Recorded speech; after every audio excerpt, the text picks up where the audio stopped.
Hello hi నమస్తే. బాగున్నారా? నేను బాగున్నాను. మీ అందరు బాగుండాలని మనస్ఫూర్తిగా కోరుకుంటున్నాను. ఒక మంచి లైన్ చదివానండి నిన్న బుక్ చదువుతుంటే, భలే నచ్చింది. ఆ లైన్ మీకు కూడా చెప్పాలనిపించింది. మనం ఎవరితో అయినా మాట్లాడేటప్పుడు నెక్స్ట్ ఇంకా మనం ఎప్పుడు ఈ వ్యక్తిని కలవము అనే ఉద్దేశంతో మాట్లాడాలట. అంటే మేబీ ఇదే మన లాస్ట్ మీటింగ్ ఏమో అనే ఉద్దేశంతో మాట్లాడాలట. అంటే లైఫ్ చాలా అన్సర్టెన్ కదా, అందుకని చెప్పి ఏ వ్యక్తితో మాట్లాడినా ఇదే మన లాస్ట్ మీటింగ్ అని మాట్లాడితే ఆ మాట్లాడే ఎఫెక్షన్ కానీ ఆ ఆప్యాయత కానీ అది వేరే లెవెల్లో ఉంటుందట. బాగా అనిపించింది, ట్రై చేసి చూడండి. సరే, ఇవన్నీ ఓకే. ఒక మంచి స్టోరీ తీసుకొచ్చా. మంచి స్టోరీ అని ఎందుకు అంటున్నానంటే, యాజ్ యూజువల్ నేను తెచ్చే మంచి స్టోరీసే ఉంటాయి, మీ అందరికీ నచ్చుతాయి, మీ అందరు షేర్ చేస్తారు కాబట్టి. సరే, ఇంకా ముచ్చట్లొద్దు, మీ టైం చాలా వాల్యుబుల్ కాబట్టి స్టోరీ చెప్పేస్తా. అనగనగా ఒక ఊళ్ళో, ఇది ఒక రియల్ లైఫ్ స్టోరీ అంట, ఎక్కడో చదివాను నేను.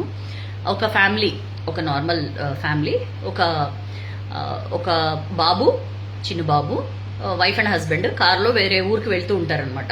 వాళ్ళ ఫ్యామిలీ మెంబర్స్ వాళ్ళ ఇంట్లో ఒక ఫంక్షన్ అయితే, ఒక చిన్న పాప బర్త్డే అయితే దానికి వెళ్తూ ఉంటారు. ఈ బాబు ఇంకా బుడ్డోడు అనమాట, చాలా బుజ్జోడు.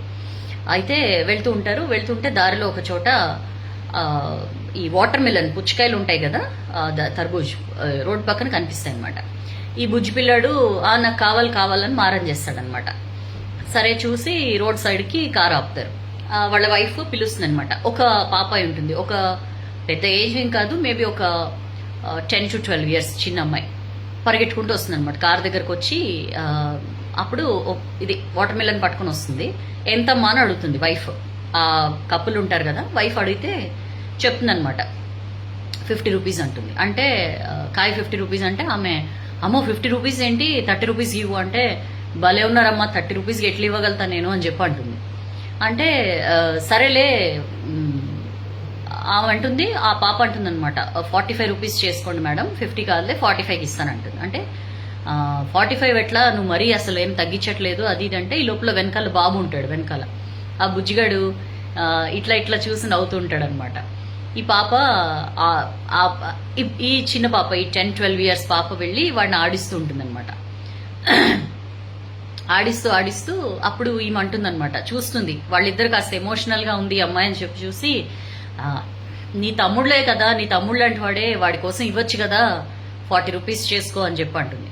అంతకుముందు నేను తగ్గించను, 45 కంటే తగ్గించను అన్న అమ్మాయి నీ తమ్ముడు అనేసరికి పాపం 40 రూపీస్ చేసుకో అనగానే, సరే అమ్మా నా తమ్ముడు కోసం అని చెప్పి ఇట్లా ఆ బాబు చేతికి ఇస్తుంది అనమాట. వాడు చిన్నోడే, ఈ పాపయ్య కూడా చిన్నదే కదా, ఇచ్చేసరికి వాడు పట్టుకోలేక పడేస్తాడు. కాయ కింద పడి ఓపెన్ అయిపోతుంది, పగిలిపోతుంది అనమాట. ఆ అమ్మాయి వెంటనే అరే ఒక నిమిషం అని చెప్పి పరిగెట్టుకుంటూ వెళ్ళి మళ్ళీ ఇంకొక కాయ తీసుకొస్తుంది అనమాట. అప్పుడు ఈమె అంటుంది, చాలా హార్ష్గా అంటుంది అనమాట, ఇప్పుడు ఆ పగిలిపోయిన కాయ కూడా రేట్ నన్ను కట్టమనద్దు, నీ తప్పే అది, నువ్వు చిన్నబాబుకి ఎందుకు ఇచ్చావు, నా చేతికి ఇవ్వాలి కదా అని చెప్పంటే, చచ్చా లేదమ్మా నా తమ్ముడు పడేశాడు, నేను అట్లెట్లా దానికి డబ్బులు తీసుకుంటా, ఇదిగో ఇది తీసుకోండి అంటే, ఆయన డబ్బులు ఇవ్వబోతే వద్దొద్దు సార్ నా తమ్ముడు అని చెప్పి అన్నారు, నా తమ్ముడు అని చెప్పి ఒక చిన్న పాజ్ తీసుకుంటుంది. అప్పుడు ఈ లేడీ అడుగుతుంది అనమాట, ఏమైంది నీ తమ్ముడు అంటే, సేమ్ ఇంత వయసులోనే నా తమ్ముడు చనిపోయాడు, నాకు వాడంటే చాలా ప్రాణం, మీరు నీ తమ్ముడు కోసం ఇవ్వవా అంటే, నాకు నా తమ్ముడు ఇలానే అనిపించాడు, వద్దు తీసుకోండి అని చెప్పి అంటుంది. డబ్బులేం వద్దమ్మా తీసుకోండి అని చెప్పి ఈసారి ఆ అమ్మకే ఇస్తుంది అనమాట. ఆమె అబ్బా అనుకుంటుంది. ఈ లోపల హస్బెండ్, అదేం కాదు, అట్లా ఏం కాదు, అలా ఊరుకునేదేం లేదు, ఇదిగో 100 రూపాయలు తీసుకో, 2 కాయలకి తీసుకో అని చెప్పి ఇస్తాడనమాట. అప్పుడు వద్దని చెప్పి అమ్మాయి రిటర్న్ ఇచ్చేస్తుంది.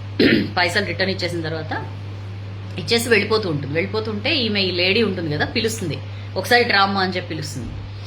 పిలిచి వీళ్ళు వేరే పాప బర్త్డే ఫంక్షన్కి వెళ్తూ ఉంటారు కదా, వాళ్ళు ఒక గోల్డ్ రింగ్ తీసుకెళ్తూ ఉంటారనమాట.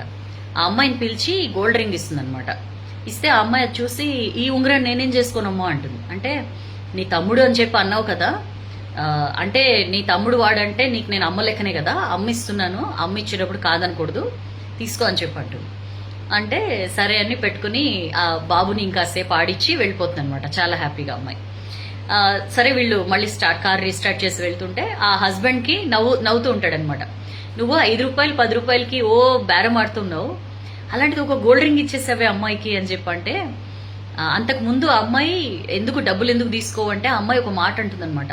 నా తమ్ముడు అని చెప్పి అన్నారు, ఇట్లా అనుబంధాల్లో లాభ నష్టాలు చూసుకోకూడదమ్మా అంటుంది. ఆ మాట ఈమెకు స్ట్రైక్ అవుతుందన్నమాట. అప్పుడు అంటుంది, ఆ పాప చెప్పింది కదా అనుబంధాల్లో లాభ నష్టాలు చూసుకోకూడదని చెప్పి, అందుకనే నేను ఫీల్ అయ్యాను, ఎమోషనల్ ఇది ఫీల్ అయ్యి నేను ఆ గోల్డ్ రింగ్ ఇచ్చేసాను అమ్మాయికి అని చెప్పండి. ఇతను అనుకుంటాడు అనమాట. వెంటనే వాళ్ళ అన్నయ్యకి ఫోన్ చేస్తాడు. అంతకు ముందే వాళ్ళ అన్నదమ్ముల మధ్య ఒక ఆస్తి తగాదా జరుగుతుంటుంది. వెంటనే ఇతను వాళ్ళ అన్నకి ఫోన్ చేసి, అన్నయ్య పెద్ద బంగ్లా మీరు తీసుకోండి, నాకు చిన్నది ఇచ్చేయండి చాలు అని. అదేంటి నువ్వు దానికోసం కోర్టు కేసు కూడా వేసావు కదా, నా మీద ఫైట్ చేస్తున్నావు కదా, ఇప్పుడు ఏమైంది నీకు సడన్ గా అని చెప్పి అంటాడు వాళ్ళ అన్నయ్య. అంటే ఇతను అంటాడు, లేదన్నయ్య, రిలేషన్స్లో అనుబంధాల్లో లాభ నష్టాలు చూసుకోకూడదు, నాకు ఆ పెద్ద బంగ్లా కంటే మీతో అనుబంధం చాలా ఇంపార్టెంట్ అని చెప్పంటే పాపం అన్నయ్యకి అవతల కొంచెం కళ్ళు చెమర్స్తాయి అనమాట.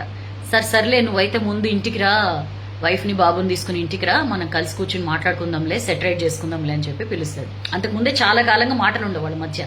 సో చిన్న స్టోరీ, చిన్న ఇన్సిడెంట్, ఒక చిన్న మాట ఎంత చేంజ్ తీసుకొచ్చిందో. మనం కూడా చాలాసార్లు అది ఫ్రెండ్షిప్ అయినా ఇంకా వేరే రిలేషన్షిప్ అయినా ఈ లాభ నష్టం, ఇట్లా వీళ్ళతో ఇలా ఉంటే నాకేంటి లాభం, పెద్దల వీళ్ళతో ఏం కాంటాక్ట్ చేయకపోయినా లేకపోతే వీళ్ళతో రిలేషన్షిప్ మెయింటైన్ చేయకపోయినా మనకు వచ్చే నష్టమేం లేదులే, ఇట్లా అయిపోయిందండి. చాలా మెకానికల్గా అయిపోయాం మనం. బట్ మనం ఏదైనా ఒక రిలేషన్షిప్, ఒక అనుబంధం ఏర్పరచుకున్నప్పుడు ఇందులో లాభం ఏంటి నష్టం ఏంటి అని ఎప్పుడూ ఆలోచించకూడదు. చాలా సెల్ఫ్లెస్గా ఉండడానికి ట్రై చేయండి. అప్పుడే ఆ అనుబంధానికి సంబంధించిన వాల్యూ మీకు తెలుస్తుంది, దాన్ని కరెక్ట్గా ఎంజాయ్ చేయగలుగుతారు. చాలా చిన్న స్టోరీలో మంచి గొప్ప వాల్యూ ఉంది. నాకైతే బాగా నచ్చింది. మనందరికీ కూడా ఖచ్చితంగా ఇది కనెక్ట్ అవుతుంది అనుకుంటున్నాను. మీకు కూడా నచ్చితే షేర్ చేయండి. ఒకవేళ మీకు నచ్చకపోయినా షేర్ చేయండి. మీ ఫ్రెండ్స్ లిస్ట్లో ఎవరికైనా ఈ స్టోరీ నచ్చొచ్చు. సో ఎప్పుడు చెప్పేదే, నచ్చితే లైక్ చేయండి, బాగా నచ్చితే షేర్ చేయండి. షేర్ చేయడం ఎందుకంటే మనం నేర్చుకున్న మంచి 10 మందికి పంచి